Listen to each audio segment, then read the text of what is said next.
5월 26일 북한에서 서해상으로 다수의 미사일을 발사하였다는 합참의 발표가 있었고 27일 조선중앙통신에서 대지 정훈이의 참관화 발사 시험이 있었다고 발표했습니다.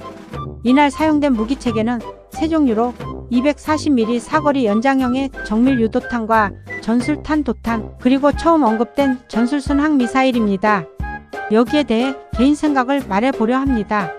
먼저 사진상에서 보인 신규 발사 체계가 있습니다. 경량급 다용도 미사일 발사 체계라는 6륜 트럭에 포드 형태의 발사관을 장착한 마치 하이마스를 닮은 발사대입니다. 통상 자연이나 산업에서도 그렇지만 비슷한 환경에서 비슷한 능력을 보이는 경우에는 종은 다를지라도 형태는 비슷한 수렴 진화를 하는 경우가 있는데 그런 수렴 진화의 형태로 북한도 미국의 하이마스를 참고한 발사 체계를 만든 듯 합니다.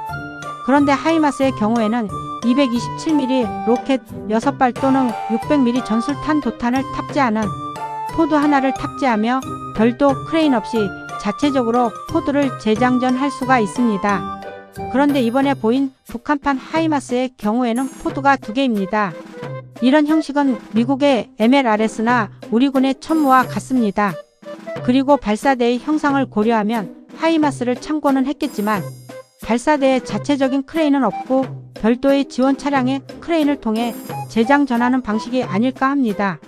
물론 이런 방식이 무조건 나쁜 건 아니고 기존엔 발사관에 각각 한 발씩 수동으로 장전했던 걸 고려하면 매우 획기적인 방식이겠으나 자체 크레인이 있는 경우와 비교하면 지원 요소가 많이 들어가는 단점이 있습니다. 여기에서는 240mm 방사포의 사거리 연장형의 정밀 유도 신관이 적용된 버전과 신규 특수임무탄두를 탑재한 전술탄 도탄을 시험했다는데 사거리 연장 방사포의 경우 기존 240mm 방사포의 최대 사거리인 64km를 뛰어넘을 거라 봅니다. 122mm 방사포의 경우에도 사거리 연장형이 대폭 사거리를 증가시킨 만큼 아무래도 100km까지 사거리를 확보하지 않았을까 하는 우려가 듭니다. 물론 사거리를 연장하기 위해서는 그만큼 탄두를 줄이고 로켓 연료를 더 탑재하는 만큼 위력은 줄어들겠지만 그 위력 부족을 정밀 유도로 극복하려는 걸지도 모르지요. 통상 폭약의 폭발 반경을 n배를 늘리려면 폭 양량은 그 n제곱만큼 늘려야 합니다. 폭발 반경 2배를 늘리려면 기존 폭 양량을 2의 제곱인 4배를 늘리는 방식입니다. 그런 만큼 정밀도가 높아지면 불필요하게 많은 작양량이 필요 없고 해당 표적을 제압할 적당한 양의 작양만 있으면 된다는 거지요.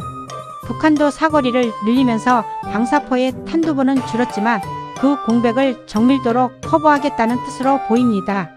그리고 정밀 유도로 단시간에 표적을 제압하는 게 무유도 포탄으로 제압하는 거에 비해 시간도 절약하고 비용도 절감됩니다.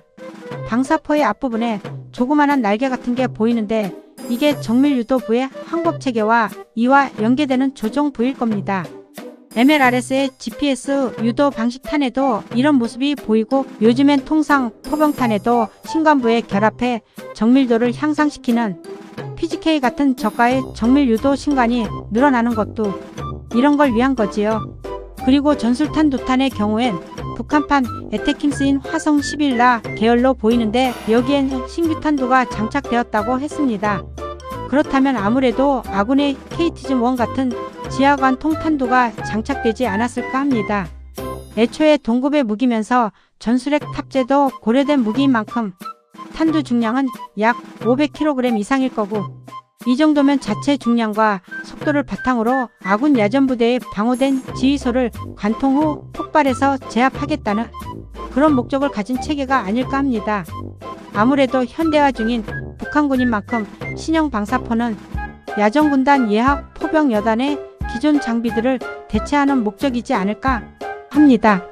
이를 통해 아군 군단의 중심은 물론 후방에서 증원되는 예비부대들까지 화력으로 차단하려는 목적이지 않을까 합니다.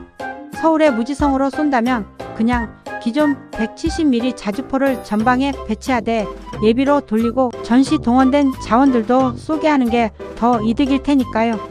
그리고 신규 탄종인 전술순항 미사일 여러 개의 발사관을 하나로 묶어 다연장 전술순 항미사일 무기체계라고 칭했습니다. 여기서 발사된 발사체의 경우 전방 부위는 모자이크 처리되어 형태를 알아보기 힘들었지만 후방에는 전방 부위만큼 큰 부스터가 있었습니다.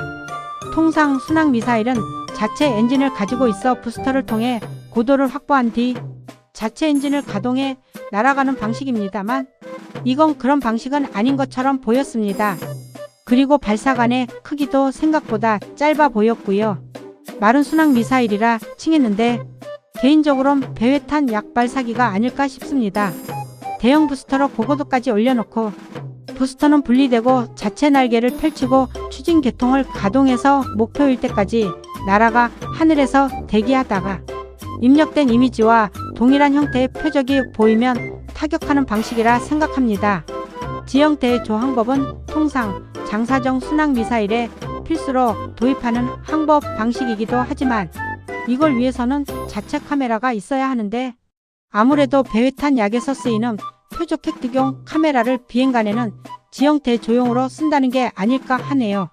근데 지형대 조항법을 쓴다는 건 아지역에 대한 지형 정보와 정밀 항공 사진을 확보했다는 건데 그걸 제공해 준 건 과연 누구일까요? 북한이 그런 정보를 자체적으로 생산할 능력은 안 될 테니 북한의 우러전 참전 이후 그 현대화 속도가 무서울 정도로 빠릅니다. 이미 몇몇 체계에선 아군을 능가하는 북한이었지만 다들 눈 가리고 아웅하며 무시하기 일쑤였는데 이젠 그런 눈 가리고 아웅이 안 통하는 현실을 인정해야겠지요. 여기도 정신 차리고 기술의 흐름에 따라가야 할 텐데 그런 움직임은 없고 쓸데없는 국뽕과 정신승리로 일관하는 모습만 보이고 있으니